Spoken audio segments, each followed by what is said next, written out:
Hello everyone, and welcome to another webinar reminder to upgrade your computers from Windows 10 to Windows 11.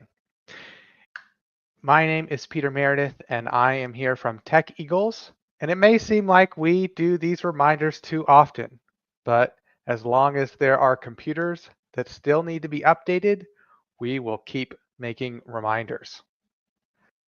The big, most important first thing to remember is the date for the end of life. It is October 14th, 2025. This is less than 90 days away. Why is this such a big deal? Well, once a software reaches its end of life, there are major security, compliance, and support implications. I'm going to take a brief amount of time and talk about all three of those. On the security side, there's a constant battle between bad guys and software developers to find and then fix vulnerabilities. It takes a lot of work to do this, and companies like Microsoft decide for software to reach an end of life.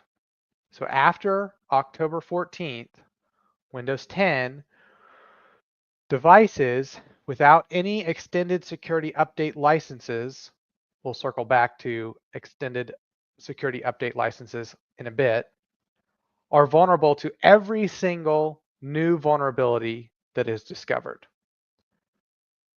Many bad guys who find vulnerabilities in the Windows 10 operating system, especially this close to the end of life date, will actually try their best to make sure that those do not get discovered.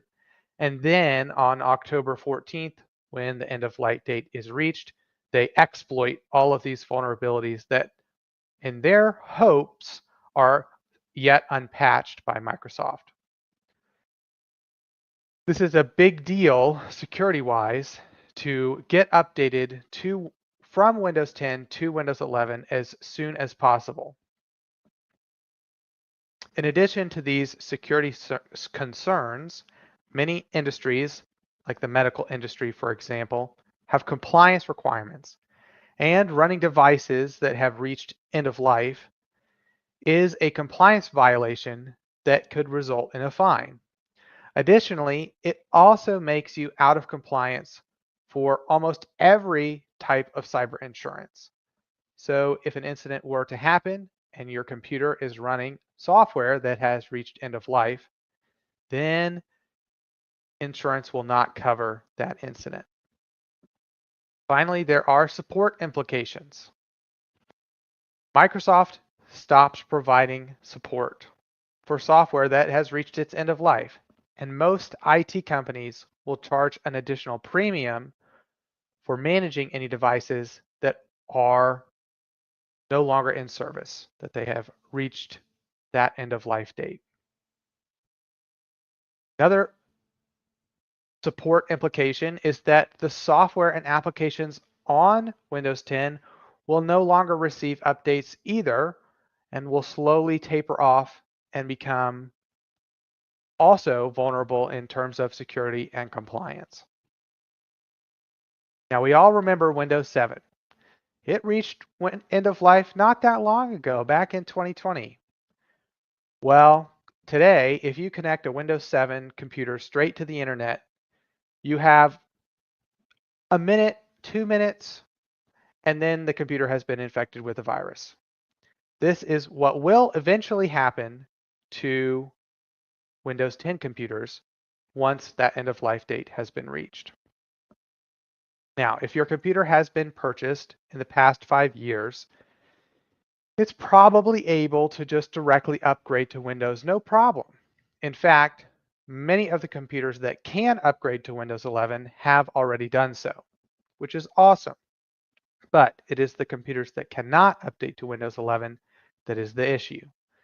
Those computers need to be replaced and cannot just be upgraded.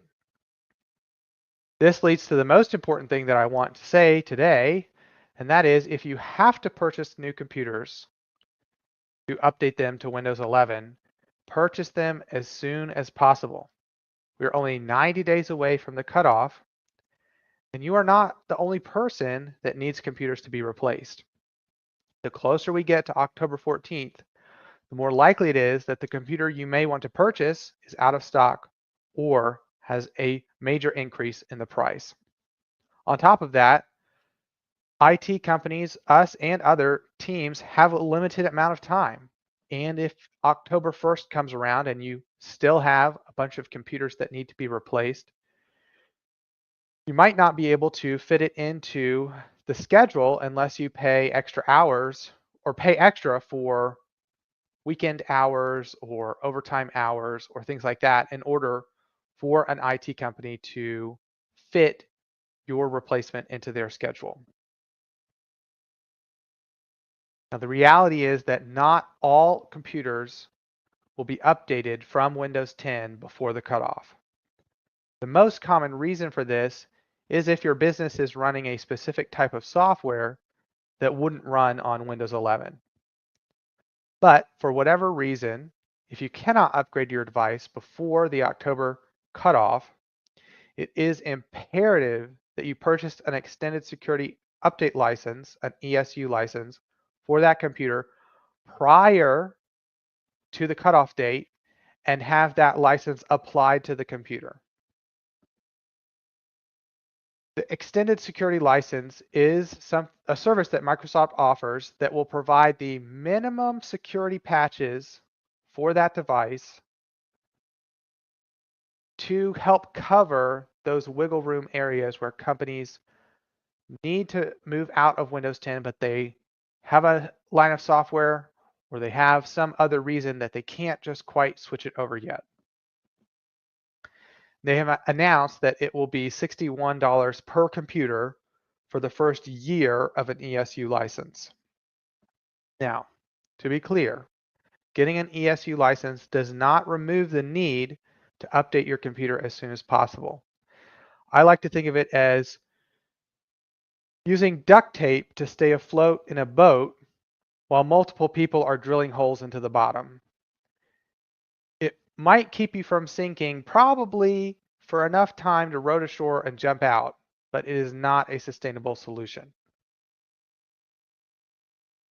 Now, I know this was brief, and I wanted to keep it brief and keep it as a reminder for everyone to upgrade to Windows 11. If you have computers still on Windows 10 and you want to know if they can be replaced or if they can simply be upgraded, you can give us a call and we are happy to determine that for you for free. And if you know that you have computers that need to be replaced, give us a call and schedule that project as soon as you can before we become booked.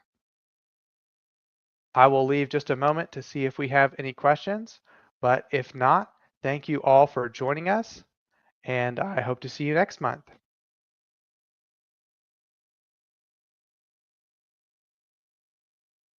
Seeing no questions or comments, I will let everyone go and see you all later.